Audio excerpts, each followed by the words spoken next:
26 मई 2025 वट सावित्री व्रत के दिन भूलकर भी न करें ये 5 काम, वरना हो सकते हैं कंगाल।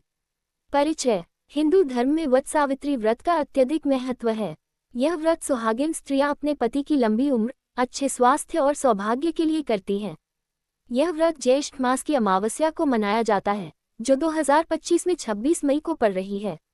इस दिन वट वृक्ष, बड़ का पेड़ की पूजा की जाती है और सावित्री सत्यवान की कथा सुनकर व्रत पूर्ण किया जाता है।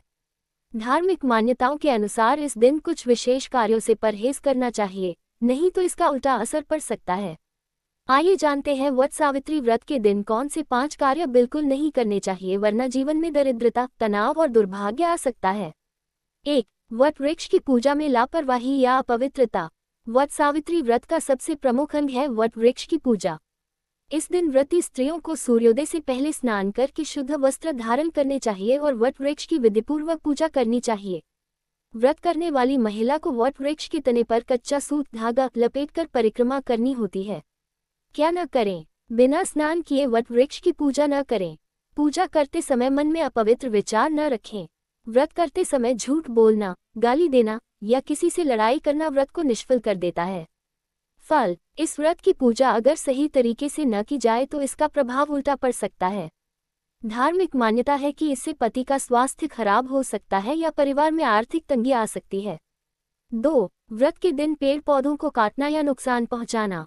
वट सावित्री व्रत में वृक्षों, विशेषकर वट वृक्ष की पूजा होती है। वट वृक्ष को अक्षय पुण्य का प्रतीक माना गया है। ऐसा विश्वास है कि इसमें ब्रह्मा, विष्णु और महेश तीनों का वास होता है। क्या न करें? इस दिन किसी भी पेड़ या पौधे को काटना या नुकसान पहुंचाना अशुभ होता है। वट वृक्ष की शाखाएं तोड़ना या उसे किसी प्रकार की हानि पहुंचाना वर्जित है। फल। इससे न केवल व्रत का पुण्य नष्ट होता है, बल्कि जीवन में आर्थिक संकट और दुर्भाग्य का सामना करना पड़ सकता है। घर में लक्ष्मी का वास कम हो जाता है और दरिद्रता का प्रवेश हो सकता है। 3. व्रत के नियम तोड़ना या उपवास में अनुशासन न रखना। व्रत का मुख्य उद्देश्य आत्मसंयम और ईश्वर भक्ति होता है। अगर कोई महिला इस दिन उपवास रख रही है तो उसे नियमों का पालन अत्यंत श्रद्धा और निष्ठा से करना चाहिए। क्या न करें? उपवास करते हुए चाय, कॉफी या फलाहार से अधिक भोजन करना उचित नहीं। व्रत के दौरान अनावश्यक बातें करना, सोना या आलस्य करना भी व्रत को दोषपूर्ण बनाता है। व्रत का मजाक बनाना या उसे बोझ समझकर करना पुण्य की जगह पाप दे सकता है। फल। व्रत के नियमों का उल्लंघन करने से पुण्य की जगह पाप लगता है और व्रती स्त्री के जीवन में अशांति, कलह और आर्थिक तंगी बढ़ सकती है। 4. पति का अपमान या उनसे कटु वचन बोलना। वट सावित्री व्रत मूलतः पति की दीर्घायु के लिए रखा जाता है।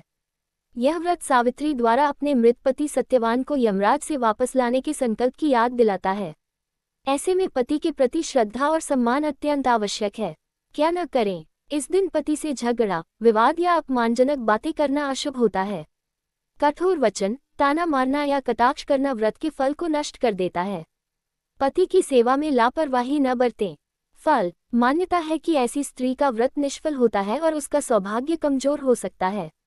घर में कलह बढ़ सकती है और पति पत्नी के संबंधों में दरार आ सकती है। 5. व्रत के दिन दूसरों की बुराई या परनिंदा करना। वट सावित्री व्रत के दिन विशेष रूप से मन, वचन और कर्म की पवित्रता का ध्यान रखना चाहिए। इस दिन व्रती स्त्री को शुद्ध विचार रखने चाहिए और किसी की बुराई या चुगली करने से बचना चाहिए। क्या न करें? किसी की निंदा, चुगली या ईर्ष्या करना व्रत के पुण्य को खत्म कर देता है। झूठ बोलना या किसी को धोखा देना विशेष रूप से वर्जित है। धार्मिक कार्यों को दिखावा बनाकर करना या दूसरों से तुलना करना भी गलत है। फल। इससे न केवल व्रत का फल नष्ट होता है, बल्कि जीवन में नकारात्मकता, दरिद्रता और मानसिक अशांति बढ़ती है। निष्कर्ष। वट सावित्री व्रत केवल एक धार्मिक अनुष्ठान नहीं, बल्कि एक संकल्प है प्रेम, श्रद्धा और समर्पण का। ये दिन याद दिलाता है कि सच्चे प्रेम और भक्ति से मृत्यु जैसे संकट को भी टाला जा सकता है। इसलिए व्रत के दिन ध्यान रखें कि कोई भी ऐसा कार्य न करे जिससे पुण्य की जगह पाप लग जाए। इन 5 कार्यों से बचना न केवल आध्यात्मिक दृष्टिकोण से आवश्यक है, बल्कि आपके वैवाहिक जीवन, मानसिक संतुलन और आर्थिक स्थिति के लिए भी अनिवार्य है। यदि आपने श्रद्धा से व्रत किया और इन वर्जित कार्यों से बचाव किया, तो निश्चित ही देवी सावित्री का आशीर्वाद मिलेगा और आपके जीवन में सुख, शांति और समृद्धि का वास होगा।